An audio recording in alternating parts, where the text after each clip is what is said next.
வணக்கம் நண்பா. So PKL season 11க்காக Haryana டீமை வந்து ரிவ்யூ பண்ணி அதோட ஸ்குவாடை வந்து அனலைஸ் பண்ணி இந்த வீடியோவை அப்லோட் பண்ணியிருக்கோம். ஸோ இதுக்குள்ளே நிறைய டீட்டெயில்ஸ் இருக்குது. ஹரியானா டீமோட ஸ்ட்ரென்த் என்ன, வீக்னஸ் என்ன, எல்லாமே இந்த வீடியோக்குள்ளே இருக்குது. ஸோ வீடியோ ஸ்கிப் பண்ணாமல் பாருங்கள். புதுசாக வந்து பார்க்குறீங்கன்னா சேனலை சப்ஸ்கிரைப் பண்ணிவிட்டு இந்த வீடியோக்கு ஒரு லைக் கொடுத்துக்கோங்க.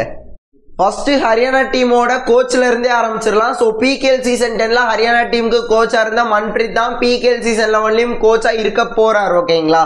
ஸோ நல்ல கோச்சுங்க. ஸோ பிகேஎல் சீசனை பொறுத்தளவு ஒரு சக்ஸஸ்ஃபுல் கோச். ஸோ தமிழ் பிளேயர்ஸ்க்கு நிறைய வாய்ப்பு கொடுப்பாரு. ஸோ ஒரு யங் டீமை வச்சுட்டு பிகேஎல் சீசன் 10ல ஃபைனல்ஸ் வரைக்கும் அந்த யங் டீமை வந்து கொண்டு போக வச்சாரு. மோட்டிவேஷன் பயங்கரமாக பண்ணுவாருங்க. ஸோ ஒரு சக்ஸஸ்ஃபுல் கோச்சாக இருந்திருக்காரு. பட் இன்னைக்கு வரைக்கும் ஒரு கோச்சாக அவருக்கு அந்த ட்ராஃபி மட்டும் அடிக்காமல் இருந்திருக்கு. அதுவும் கூடிய சீக்கிரம் அவர் அடிச்சிருவாரு. ஸோ ஹரியானா டீமோட லெஃப்ட் ரைடர்ஸ் அப்படின்னு பார்க்கும்போது 3 பிளேயர்ஸ் இருக்கிறாங்க. ஒன்று வந்து பார்த்தீங்கன்னா சிவம் பட்டாரே, இன்னொன்று வந்து பார்த்தீங்கன்னா ஜெயசூர்யா, அப்புறம் ஞான் அபிஷேக். 2 பேரும் தமிழ் பசங்க. ஸோ இந்த இடத்துல லெஃப்ட் ரைடர்ஸ் அப்படின்னு பார்க்கும்போது சிவம் பட்டாரேக்கு தான் அந்த ஃபர்ஸ்ட் ப்ரியாரிட்டி வந்து ஸ்டார்டிங் 7ல் வந்து கிடைக்கும். ஏன்னா லாஸ்ட் சீசனே ஓரளவு நல்ல பர்ஃபார்மன்ஸஸ் வந்து கொடுத்துருந்தாரு. பிரைமரி ரைடர் இல்லாத நேரத்திலையும் எக்ஸ்பீரியன்ஸ் ரைடர்ஸ்க்கு இன்ஜுரி ஆகும் போதும் அந்த நல்ல பர்ஃபார்மன்ஸை கொடுத்து டீமை ஓரளவு ரைடிங்கில் பேலன்ஸ் பண்ணது வந்து சிவம் பட்டாரே தான். ஸோ அவருக்கு தான் ஃபர்ஸ்ட் ப்ரையாரிட்டி வந்து இருக்கும். ஸோ அதை தாண்டி அவங்களுக்கு பேக்கப்பாக 2 தமிழ் பிளேயர்ஸ் வந்து இருக்காங்க. அவங்களுக்கும் வாய்ப்பு கிடைக்கிறதுக்கு அதிகமான சான்சஸ் இருக்கு. முக்கியமாக ஜெயசூர்யா. ஸோ ஜெயசூர்யாவை பொறுத்தளவு லாஸ்ட் சீசன் அடிபட்டனால லாஸ்ட் சீசன் ஃபுல்லாக ப்ளே பண்ண முடியல. பட் இந்த வாட்டியும் ரீடைன் செய்யப்பட்டிருக்கார். ஸோ கண்டிப்பாக அவருக்கு வாய்ப்பு கிடைக்கணும் அப்படிங்கிறது வந்து என்னோட ஆசை. அடுத்ததாக ஹரியானா டீமோட ரைட் ரைடர்ஸ் அப்படின்னு பார்க்கும்போது இந்த இடத்துல 6 பிளேயர்ஸ் இருக்கிறாங்க. ஒன்று வந்து வினய் திவாட்டியா, அவங்க எல்லாருக்கும் தெரிஞ்சிருக்கும். இன்னொன்று மாகர், நேபாளை சேர்ந்தவர். விஷால் தாண்டே, மகாராஷ்டிராவை சேர்ந்தவர். விகாஸ், மகாராஷ்டிரா. நவீன், ஹரியானா. ஸோ அதுக்கப்புறம் மிஸ்ரா, சண்டிகர். ரைட் ரைடர்ஸை பொறுத்தளவு ஃபர்ஸ்ட் ப்ரையாரிட்டி வந்து பார்த்தீங்கன்னா வினய்க்கு தான் கிடைக்கும். லாஸ்ட் சீசனே பிரைமரி ரைடராக இருந்து அந்த டீமை ஓரளவு ஸ்டேபிளாக நிற்க வச்சது வந்து ரைடிங் டிபார்ட்மெண்ட்டில் வந்து பார்த்தீங்கன்னா வினய் தான். ஸோ இந்த வாட்டியும் அவருக்கு தான் அந்த ப்ரியாரிட்டி வந்து கிடைக்கும். ஸோ ஹரியானா டீம் வந்து எவ்வளோ நல்ல டீம்னு பாருங்க. எவ்வளோ சீசனாக வினய் வந்து ஹரியானா டீமுக்காக ப்ளே பண்ணிட்டு இருக்காரு. அவர் நல்லா ப்ளே பண்ணனாலும் ரீடைன் பண்ணி வாய்ப்பு கொடுக்காததுனாலையும் ரீடைன் பண்ணி இப்போ ஒரு சூப்பர் ஸ்டாராக ஹரியானா டீமுக்காக நல்ல பர்ஃபார்மன்ஸ் கொடுத்துட்டு இருக்காரு. ஸோ அதே போல் மற்ற டீம்ஸும் ஒரு பிளேயருக்கு வந்து அதிகமான சான்சஸ் கொடுக்கணும் அப்படிங்கிறது வந்து என்னோட ஆசை. உங்க எல்லாரோட ஆசையாகவும் இருக்கும். ஸோ அடுத்ததாக அவங்களுக்கு பேக்கப்பாக வச்சிருக்க பிளேயர்ஸ் கூட நல்ல பிளேயர்ஸ் தான், அதிகமான எதிர்பார்ப்புகள் உள்ள பிளேயர்ஸ். ஓகேங்களா? எக்ஸாம்பிளுக்கு விஷால் தாண்டே. ஸோ லாஸ்ட் சீசன் வந்து ஒரு 2-3 ரைடு தாங்க எடுத்திருப்பாரு.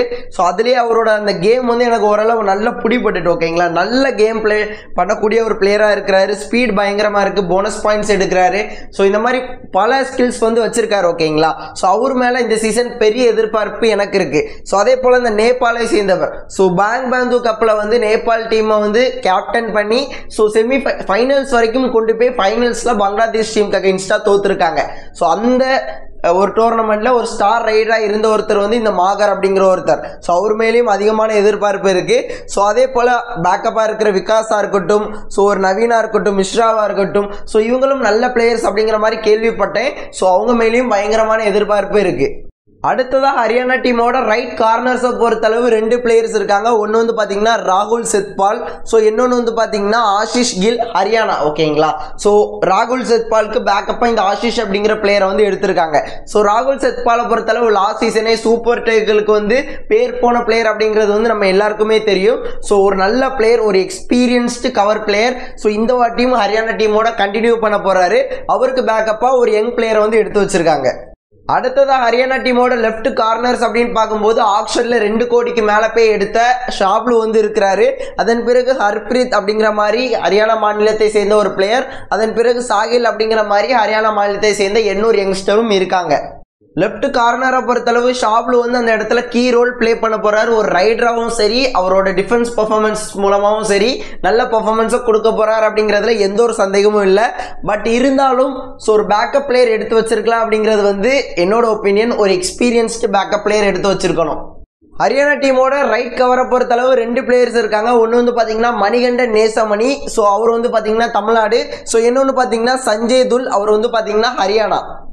நண்பா உங்க எல்லாருக்குமே தெரிஞ்சிருக்கும். ஸோ மோஹித் நந்தலை வந்து ஹரியானா டீம் ரிலீஸ் பண்ணிட்டாங்க அப்படின்னு. ஸோ அதனால மணிகண்ட நேசமணிக்கு இந்த இடத்துல சான்சஸ் வாய்ப்புகள் கிடைக்கிறதுக்கு அதிகமான வாய்ப்பு இருக்கு ஸ்டார்டிங் 7ல. ஸோ அதனால அவர் மேல உள்ள எதிர்பார்ப்பும் அதிகமாயிருக்கு அப்படின்னே சொல்லலாம். ஸோ அவர் வந்து அவருக்கு வாய்ப்பு கொடுக்கணும் அப்படின்னு நினைச்சிட்டாங்கன்னா கண்டிப்பா அடுத்தடுத்த வாய்ப்பு கொடுத்துட்டே தான் இருப்பாங்க. ஸோ அவர் அந்த சான்சஸை பயன்படுத்தி நல்ல பர்ஃபார்மன்ஸ் கொடுத்தா மட்டும் போதும். ஓகேங்களா? ஸோ நல்ல பர்ஃபார்மன்ஸ் கொடுப்பார் அப்படிங்கிற மாதிரி நம்பிக்கை அதிகமா இருக்கு.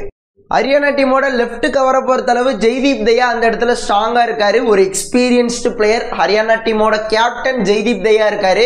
ஸோ அவருக்கு பேக்கப்பா நம்ம தமிழகத்தை சேர்ந்த மணிகண்டன் வந்து இருக்காரு. ஸோ இவர் வந்து இன்னொரு மணிகண்டன். ஓகேங்களா? அப்கோர்ஸ் ஸ்டார்டிங் 7ல ஜெய்தீப் தயாவுக்கு தான் வாய்ப்பு கிடைக்கும். ஸோ அவருக்கு பேக்கப்பா மணிகண்டன் அப்படிங்கிற மாதிரி ஒரு யங் தமிழ் பிளேயரை வந்து எடுத்திருக்காங்க. நல்ல சைன் தான். நல்ல ஸ்ட்ராங்கா தான் அந்த லெஃப்ட் கவர் பொசிஷன் இருக்கு. ஓவராலா ஹரியானா டீமை பார்க்கும்போது ஒரு யங் ப்ராமிசிங் ரைடிங் யூனிட்டை வந்து வச்சிருக்காங்க. ஓகேங்களா? ஒரு வினயா இருக்கட்டும், ஒரு சிவம் பட்டாரே, ஒரு விஷால் தாண்டே, ஒரு விகாஸ், தமிழகத்தை சேர்ந்த ஜெயசூர்யா, அதன் பிறகு ஞான அபிஷேக், இந்த மாதிரி பக்காவான ப்ராமிசிங் யங்ஸ்டர்ஸை வந்து வச்சிருக்காங்க. பட் இருந்தாலும் அந்த இடத்துல ஒரு எக்ஸ்பீரியன்ஸ்டு ரைடரை வாங்கியிருக்கலாம் அப்படிங்கிறது வந்து என்னோட ஒப்பீனியன். ஓகேங்களா? மேபி சந்திரன் ரஞ்சித்தை கூட அவங்க வந்து ரீட்டைன் பண்ணியிருக்கலாம். ஸோ இந்த மாதிரி பல விஷயங்கள் இருக்கு. ஒரு எக்ஸ்பீரியன்ஸ்ட் ரைடர் வச்சிருந்தாங்க அப்படின்னா அது இன்னுமே ஸ்ட்ராங்கா தெரிஞ்சிருக்கும். பட் இருந்தாலும் பரவாயில்ல, ப்ராமிசிங் யங்ஸ்டர்ஸ் வந்து வச்சிருக்காங்க. ஓரளவு பேலன்ஸா இருக்கு. ஸோ அதன் பிறகு டிஃபென்ஸ் அப்படின்னு பார்க்கும்போது ஒரு எக்ஸ்பீரியன்ஸ்டு டிஃபென்ஸ் சைடை வந்து வச்சிருக்காங்க.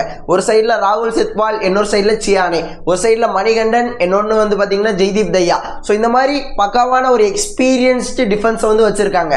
ஒரு யங் ரைடிங் யூனிட், ஒரு எக்ஸ்பீரியன்ஸ்டு டிஃபென்ஸ். ஸோ லாஸ்ட் டைமை விட இந்த வாட்டி ஹரியானா டீமோட டிஃபென்ஸ் வந்து பயங்கரமா ஸ்ட்ராங்கா இருக்க போது. ஸோ ஓரளவு பயங்கரமா டீம் வந்து பேலன்ஸ் ஆகுது. ஓகேங்களா?